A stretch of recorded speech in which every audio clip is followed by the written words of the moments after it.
These are the talents that I ran, and I played Master of Harmony. The Candle King is one of, if not the hardest bosses this season due to the high amount of rot damage and the frequent impact and heal absorb on 3 players. I start out using Shaylin's Gift to top people from the initial rot and to get my Shower House buff, and then I pop Chi-Ji. I do get the pickaxe, so instead of using Chi-Ji for the Gust of Mist healing, I'm just hardcasting Enveloping Mist on players while I am out of melee range. I'm also going to be bullying the other melee to force them to go get the Far statues so that I can maintain uptime and continue healing.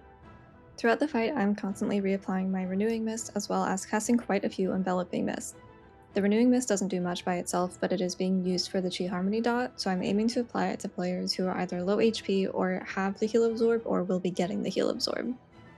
It is very easy to spend and build vitality through healing on this fight, so you're basically using Thunder Focus Tea on cooldown to top people, and I tend to use my tea with either Enveloping Mist for the heal and the hot applications, or Rising Sun Kick for Ancient Teachings healing and hot extensions. As a Mistweaver, you are a low priority heal target on this fight since you have both Healing Elixir and Expel Harm. Ideally, you should be using your defensives on the Heal Absorb application since the rot is manageable with our self-healing.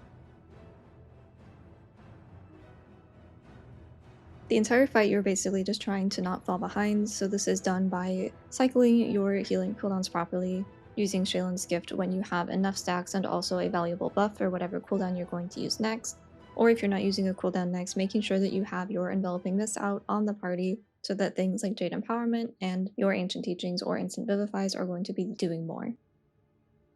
If you are not utilizing your heal amps like Enveloping Mist or Chi Harmony, then you are going to find yourself falling behind and overcasting, and then you may either end up or just end up dying.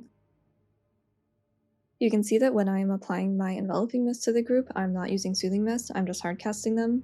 This is because I am not running Peer into Peace, and I would not recommend running it, mostly because you want to make sure that you can pick up Mending Proliferation, since that's going to do a decent amount of HPS on this fight. It's also worth mentioning that with the build that I'm running, I do not have Legacy on, which means Shaylin's Gift will heal your target and 2 other random people. So it is important to target someone that is in danger with this ability. Even if you're using it primarily for the buff, you should also still be aiming to get some effective HPS out of it. I actually don't end up using Revival this run, though I could have used it anywhere just after the application of the debuff, but I didn't find it necessary and I wanted to hold on to it just in case I did get pushed out of melee at an inopportune time. The only thing with that is that if you are going to buff your Revival with Shaylin's Gift, make sure that you do not have Fear next since it doesn't do anything, it's just haste and Revival is instant.